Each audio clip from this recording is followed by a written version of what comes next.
Inna ad-dina 'inda Allahil Islam.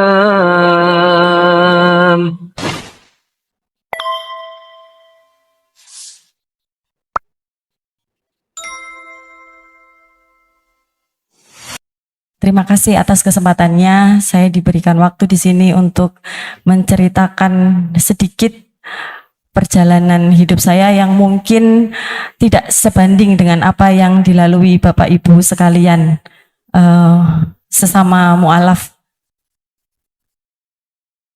Pertama-tama, perkenalkan, nama saya Tauriska Chandrakasih. Saya lahir dari seorang ayah berdarah Medan dan ibu dari Surabaya. Jadi bisa dibayangkan bagaimana kerasnya pola asuh saya dari kecil. Saya tinggal di Gresik, di perbatasan Lamongan, yang 99% beragama Islam, 1%-nya keluarga saya. Jadi satu kecamatan hanya keluarga saya yang beragama Kristen waktu itu.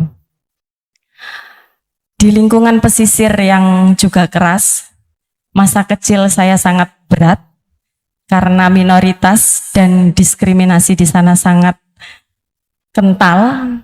Hampir sampai usia SMP, masa kecil saya,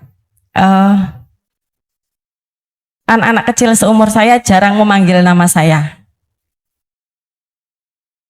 Rata-rata mereka memanggil saya dengan sebutan kafir.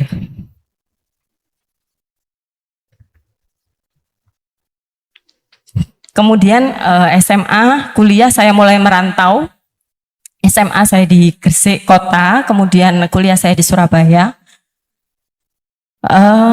Pengalaman masa kecil saya itu membuat saya benci dengan agama Islam waktu itu.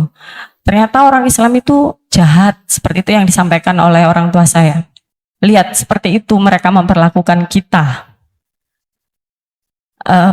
Pemikiran itu mulai berubah ketika saya mulai merantau. Saya tahu, oh ternyata bukan ajarannya yang salah, tapi personnya, manusianya yang mungkin salah dalam memaknai atau salah dalam bersikap waktu itu.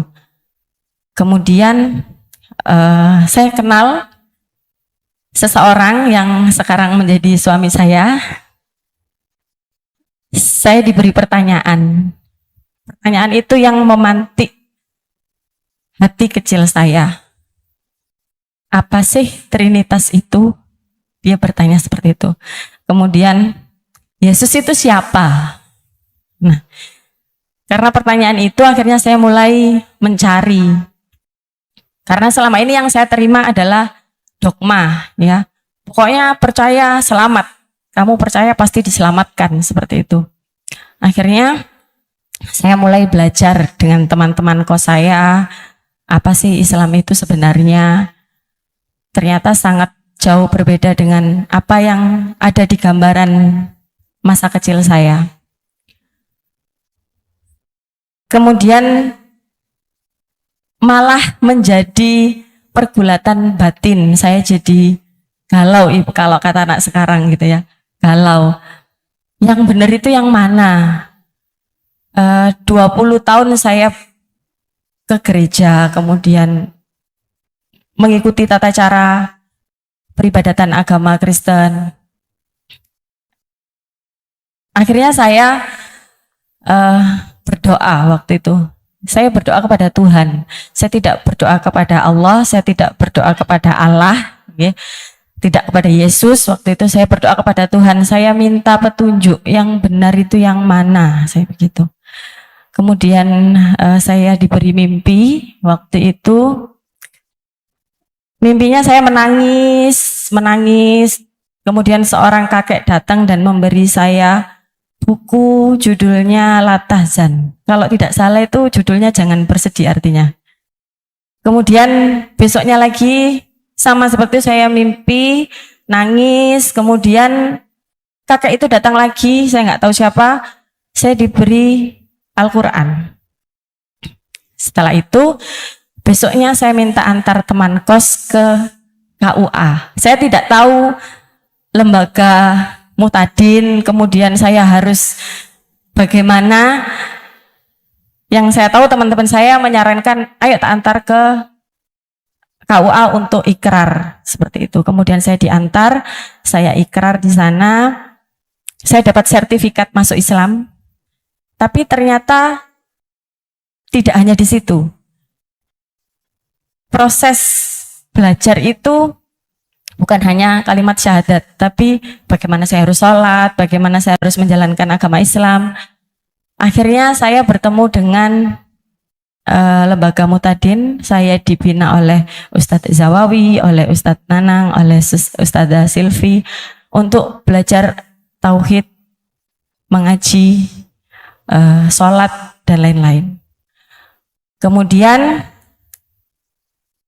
masalah datang dan berat itu setelah saya masuk Islam.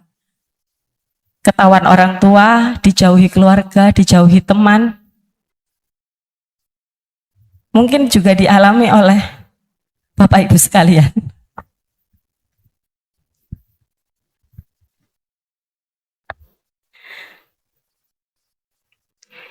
Sampai akhirnya dengan begitu besar perjuangan, saya bisa menikah dengan suami saya karena dari pihak suami juga tidak merestui waktu itu. Normal karena pasti khawatir ketika nanti menikah kemudian kembali lagi ke agama asal. Karena itu banyak ditemui yang seperti itu. Saya coba meyakinkan.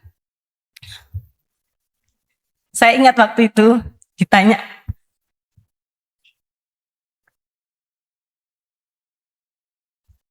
ngaji di mana?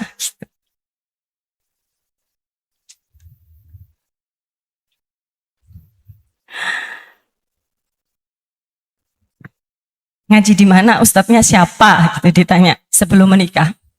Saya jawab, ngaji di Masjid Al-Falah. Ustadznya namanya Ustadz Zawawi.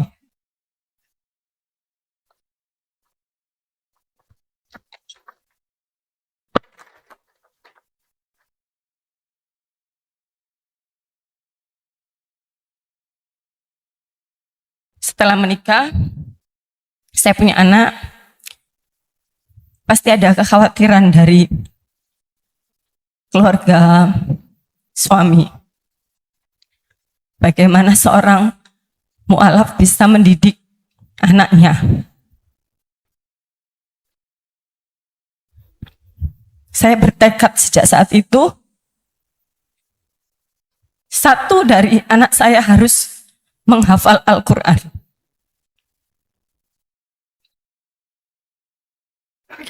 Alhamdulillah, anak pertama saya, Nesya, saat ini menghafal 7 juz. Anak kedua saya, Cila, menghafal 1 juz.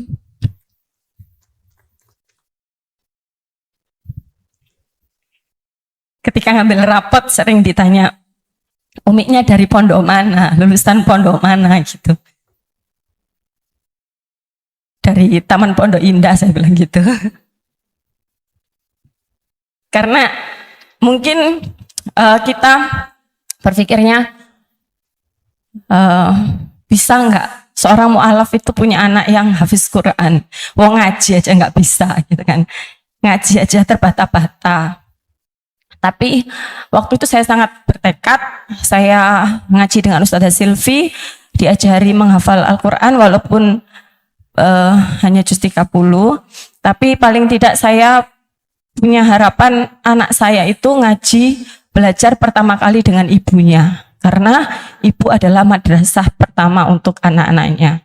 Jadi saya rajin belajar ngaji, dibimbing suami dan ustadz-ustadzah di Mutadin, supaya nanti anak-anak saya ketika tanya ada pelajaran di sekolah mengaji, saya bisa menjawab paling enggak, walaupun sekarang lebih pintar anaknya daripada ibunya. Itu perjalanan saya. Yang terakhir yang ingin saya ceritakan adalah perjalanan saya umroh dengan mertua saya. Jadi siapa sih anak yang tidak ingin berangkat ke Tanah Suci dengan orang tuanya? Pasti semua ingin.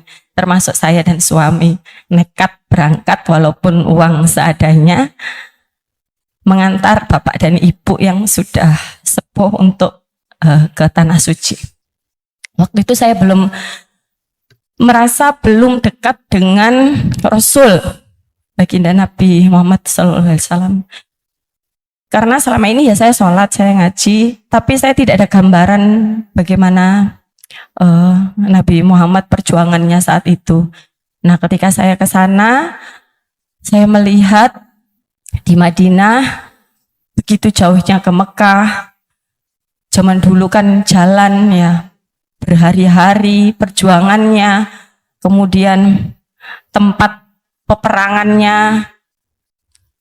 Itu pengalaman spiritual yang sangat luar biasa. Dan Allah menghadiahkan